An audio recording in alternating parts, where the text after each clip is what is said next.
আসসালামু আলাইকুম রহমতুল্লাহি বারাকাত। নিশ্চয়ই কেউ কেউ আপনারা শুনেছেন যে ভারতের মুম্বাইতে একটি বিশাল আকার র্যালি হচ্ছে, যেখানে আপনার ইসলাম ধর্মপ্রাণ ব্যক্তিরা যেখানে অংশগ্রহণ করেছেন। এই আসলে কি হয়েছে সেই ঘটনার সূত্রপাতটা যদি আমি আপনাদের সামনে তুলে ধরি, তাহলে আপনাদের বুঝতে সহজ হবে এবং আপনারা জানতে পারবেন।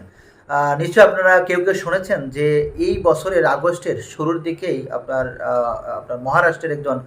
হিন্দু পুরোহিত, তিনি আমাদের প্রিয় নবী হজরত মুহাম্মদ সাল্লাল্লাহু আলাইহি সাল্লামকে নিয়ে কটূক্তি করেছেন এবং অবমাননা করে তিনি মন্তব্য করেছেন। এবং সেই কারণেই আপনার ভারতের ধর্মীয় ব্যক্তিরা তারা হচ্ছে তার নামে মামলা করেছেন বিভিন্ন জায়গায়। পরবর্তীতে আপনার বিজেপির একজন বিধায়ক, তিনি তার সমর্থনে, অর্থাৎ এই হিন্দু পুরোহিতের সমর্থনে, যিনি আমাদের প্রিয় নবী হজরত মুহাম্মদ সাল্লাল্লাহু আলাইহি সাল্লামকে নিয়ে কটূক্তি করেছেন, অবমাননাকর কথা বলেছেন, তার যদি কিছু হয় তাহলে তিনি একটি বিশাল আকার জনসমাবেশে তিনি মন্তব্য করেছেন, বক্তব্য দিয়েছেন, তার যদি কিছু হয় তাহলে আপনার প্রত্যেক মসজিদে ঢুকে ঢুকে মুসলমানদেরকে আপনার মারা হবে। এই এই দুইটি কথার প্রেক্ষিতেই পুরো ভারত জুড়ে আপনার উত্তাল সৃষ্টি হয়েছে। যার প্রথমটিতে হচ্ছে এই যে হিন্দু পুরোহিত যে ব্যক্তিটি আমাদের প্রিয় নবী হজরত মুহাম্মদ সাল্লাল্লাহু আলাইহি সাল্লামকে নিয়ে কটূক্তি করেছেন এবং অবমাননাকর মন্তব্য করেছেন, তারই প্রেক্ষিতে সারা ভারত জুড়ে ভারত জুড়ে আমাদের ইসলাম ধর্মের যে সমস্ত ধর্মপ্রাণ মুসলমান রয়েছেন, তারা প্রত্যেকেই নিজ নিজ জায়গা থেকে তারা এই মুম্বাইয়ের উদ্দেশ্যে বিশাল আকার একটি আপনার র্যালি তারা করছেন এবং তারা একটি বিশাল আকার সমাবেশ করবেন এবং যেখান থেকে তারা তাদের বার্তাগুলি তুলে ধরবেন। এবং তারা হুঁশিয়ারি প্রদান করেছেন অলরেডি যে আমাদের প্রিয় নবী হজরত মুহাম্মদ সাল্লাল্লাহু আলাইহি সাল্লামকে নিয়ে যিনি এই ধরনের কথা বলেছেন, যে ধর্ম প্রচারক এই ধরনের কথা বলেছেন, তাকে অবশ্যই শাস্তির আওতায় আনতে হবে এবং তাকে প্রকাশ্যে ক্ষমা প্রার্থনা করতে হবে। অন্যদিকে বিজেপির যেই আপনার বিধায়ক, যিনি তার পক্ষে সমর্থন জানিয়ে এই ধরনের কথা বলেছেন, অবশ্যই তাকেও প্রকাশ্যে এসে ক্ষমা চাইতে হবে। এরই আপনার ধারাবাহিকতায় নিশ্চয়ই আপনাদের কেউ কেউ হয়তো বা শুনেছেন যে আমাদের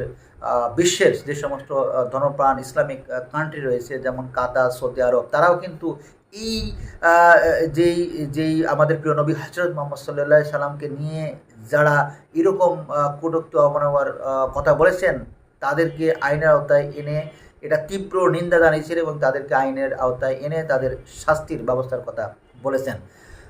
অত্যন্ত দুর্ভাগ্যজনক হলেও সত্য যে আমাদের বাংলাদেশে, অর্থাৎ ভারতের একেবারে কাছাকাছি আমাদের এই বাংলাদেশে অন্য অন্য বিষয় হলে মানে অত্যন্ত মানে কি বলবো, অত্যন্ত মানে ফাটাফাটি হয়ে যায় বাংলাদেশের মধ্যে ভারতের কোনো কিছু হলে পারে। অথচ এই যে একটি গুরুত্বপূর্ণ তথ্য, এই যে একটি গুরুত্বপূর্ণ আপনার কথা, এই যে একটি ভয়ঙ্কর একটি কথা, এই বিষয়টা কিন্তু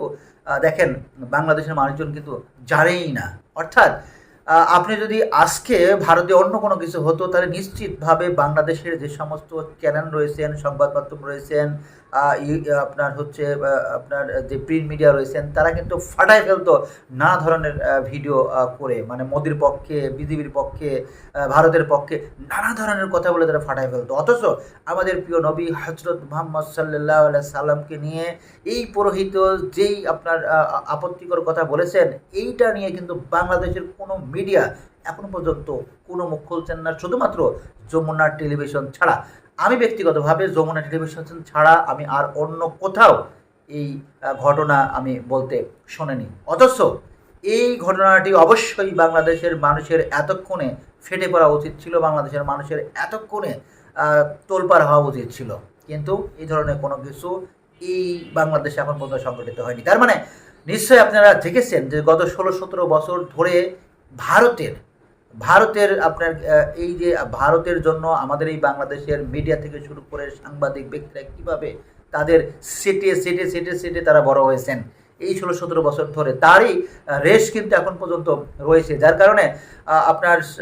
ভারত আলারা যতই আমাদের আপনার গালি দিক, লাথি দিক, মারুক, কাটুক, আমাদের বাংলাদেশের আপনার এই যে দায়িত্বশীল সাংবাদিক নামে যারা আপনার আখ্যায়িত, তারা কোনো সময়ই আপনার কথা বলতে চান না, মুখে কুলুপ দিয়ে তারা সবসময় বসে থাকেন। অথচ একজন ব্যক্তি হিসাবে, একজন ধর্মপ্রাণ মানুষ হিসাবে, একজন ইসলামিক আপনার ব্যক্তি হিসাবে, একজন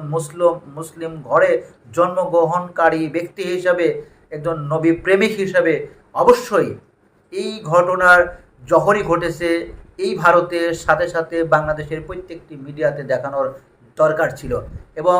এর বিপক্ষে বাংলাদেশের প্রত্যেকটি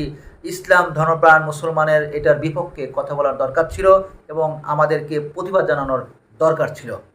কিন্তু দুর্ভাগ্যজনক হলেও সেটা এখনও হয়নি। আশা করব অবশ্যই বাংলাদেশের প্রত্যেকটি মানুষ, ধর্মপ্রাণ ব্যক্তি, আমাদের প্রিয় নবী হজরত মোহাম্মদ সাল্লাল্লাহু আলাইহি সাল্লামকে নিয়ে এই কটূক্তির কারণে অবশ্যই ফেটে পড়বেন, অবশ্যই এটার বিচার এবং তাদেরকে অবশ্যই ক্ষমা চাইতে হবে অতি দ্রুত, অতি সত্বর। নিশ্চয় আপনারা দেখেছেন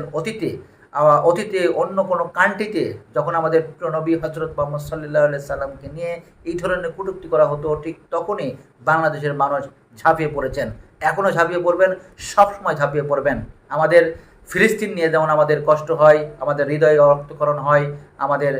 আপনার হচ্ছে আপনার অন্যান্য রাষ্ট্র নিয়ে যেরকম আমাদের কষ্ট হয়, আমাদের ভিতরে আপনার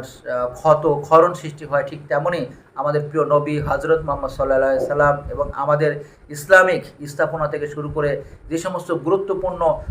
আপনার জায়গাগুলি রয়েছে, এইগুলির উপরে যখন কোনো ব্যক্তি, কোনো পার্সন যখন এগুলোর উপরে হাত দিবেন, যখন কটূক্তি করবেন, অবমাননা করবেন, অবশ্যই শরীরে বিন্দুমাত্র রক্ত থাকা সত্ত্বেও আমরা এটাকে কখনোই ছাড় দিতে পারি না, আমরা কখনো এটাকে আপনার সমর্থন করতে পারি না। অবশ্যই আজকে যদি এই কথার বিরুদ্ধে আমাদেরকে লড়তে হয়, আমাদেরকে যদি